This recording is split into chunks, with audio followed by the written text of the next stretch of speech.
नमस्कार दोस्तों, स्वागत है आपका कथा वाचन में। इस वीडियो में हम आपको जया एकादशी की कथा सुनाएंगे। अगर आपने अभी तक इस चैनल को सब्सक्राइब नहीं किया है तो प्लीज़ इस वीडियो को लाइक और चैनल को सब्सक्राइब करना ना भूलें। जया एकादशी का व्रत माघ महीने की शुक्ल पक्ष की एकादशी को किया जाता है। माघ शुक्ल पक्ष में पड़ने के कारण इस एकादशी को बहुत ही पुण्यदायी माना जाता है। जो भी इसका व्रत करता है वह व्यक्ति नीच योनि जैसे भूत, प्रेत, पिशाच की योनि से मुक्त हो जाता है। और जो श्रद्धापूर्वक जया एकादशी का व्रत रखता है वह ब्रह्म हत्या जैसे महापाप से भी छूट जाता है और उसे भगवान विष्णु की कृपा से उसे अपने जीवन के सारे सुखों की प्राप्ति हो जाती है। अगर आप यह जानना चाहते हैं कि जया एकादशी का व्रत आप किस विधि से करके उसका पूरा फल प्राप्त कर सकते हैं तो उसके लिए आप ऊपर दिए गए आई बटन पर क्लिक करके इस वीडियो को देख सकते हैं। जया एकादशी की कथा।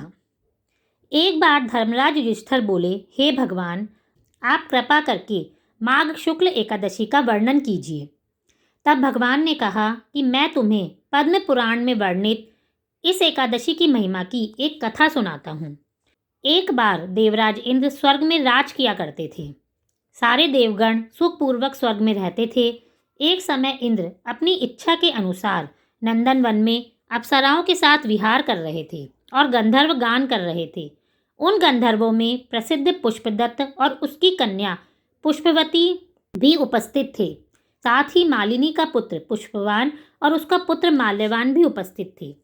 पुष्पवती गंधर्व कन्या माल्यवान को देखकर उस पर मोहित हो गई और माल्यवान पर काम बाण चलाने लगी। उसने अपने रूप, लावण्य और हाव भाव से माल्यवान को वश में कर लिया। हे राजन, वह पुष्पवती अत्यंत सुंदर थी। अब वे इंद्र को प्रसन्न करने के लिए गान करने लगे, किंतु परस्पर मोहित हो जाने के कारण उनका चित्त भ्रमित हो गया था। इनके ठीक प्रकार से ना गाने और स्वर ताल ठीक नहीं होने से इंद्र इनके प्रेम को समझ गया और उन्होंने इसको अपना अपमान समझकर इन्हें शाप दे दिया। इंद्र ने कहा, हे मूर्खों, तुमने मेरी आज्ञा का उल्लंघन किया है, इसलिए तुम्हें धिक्कार है। अब तुम दोनों स्त्री पुरुष के रूप में मृत्युलोक में जाकर पिशाच रूप धारण करो और अपने कर्म का फल भोगो। इंद्र का ऐसा शाप सुनकर वे अत्यंत दुखी हुए और हिमालय पर्वत पर अपना दुखपूर्वक जीवन व्यतीत करने लगे। वहाँ उनको बहुत दुख मिल रहे थे।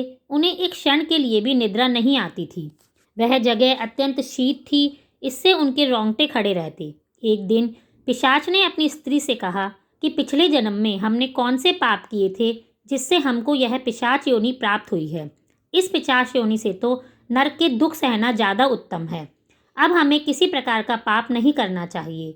इस प्रकार विचार करते हुए वे अपना दिन व्यतीत कर रहे थे। दैव्य योग से तभी माघ मास के शुक्ल पक्ष की जया नामक एकादशी आई। उस दिन उन दोनों ने भी भोजन नहीं किया और ना ही कोई पाप कर्म किया, केवल फल फूल खाकर ही अपना दिन व्यतीत किया। और शाम के समय वो अपने महान दुख से पीपल के वृक्ष के नीचे बैठ गए। उस समय सूर्य भगवान अस्त हो रहे थे। अत्यंत ठंड थी, इस कारण वो दोनों शीत के मारे अत्यंत दुखी होकर मृतक के समान आपस में चिपटे हुए पड़े रहे। उस रात्रि को उनको नींद भी नहीं आई। हे राजन, जया एकादशी के उपवास और रात्रि के जागरण से दूसरे दिन सुबह होते ही उनकी पिशाच योनि छूट गई। अत्यंत सुंदर गंधर्व और अप्सरा की देह धारण करके सुंदर वस्त्र आभूषणों से अलंकृत होकर उन्होंने स्वर्गलोक को प्रस्थान किया। उस समय आकाश में देवता उनकी स्तुति करते हुए पुष्प वर्षा भी करने लगे।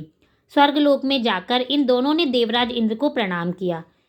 इंद्र इनको अपने पहले वाले रूप में देखकर अत्यंत आश्चर्यचकित हुए और पूछने लगे कि तुमने अपनी पिशाच योनि से किस तरह छुटकारा पाया, हमें बताओ। माल्यवान बोले कि हे देवेंद्र, भगवान विष्णु की कृपा से और जया एकादशी के व्रत के प्रभाव से ही हमारी पिशाच देह छूटी है। तब इंद्र बोले, हे माल्यवान, भगवान की कृपा और एकादशी का व्रत करने से न केवल तुम्हारी पिशाच योनि छूट गई बल्कि हम लोगों के भी तुम वंदनीय हो गए हो, क्योंकि विष्णु और शिव के भक्त हम लोगों के वंदनीय होते हैं। अतः आप धन्य हैं। अब आप पुष्पवती के साथ जाकर विहार करो। श्री कृष्ण कहने लगे, हे राजा युधिष्ठिर, इस जया एकादशी के व्रत से बुरी योनि छूट जाती है और जिस मनुष्य ने इस एकादशी का व्रत किया हो उसने मानो सारे यज्ञ, जप, दान आदि कर लिए। जो मनुष्य इस एकादशी का व्रत करता है वह अवश्य ही 1000 वर्ष तक स्वर्ग में वास करते हैं।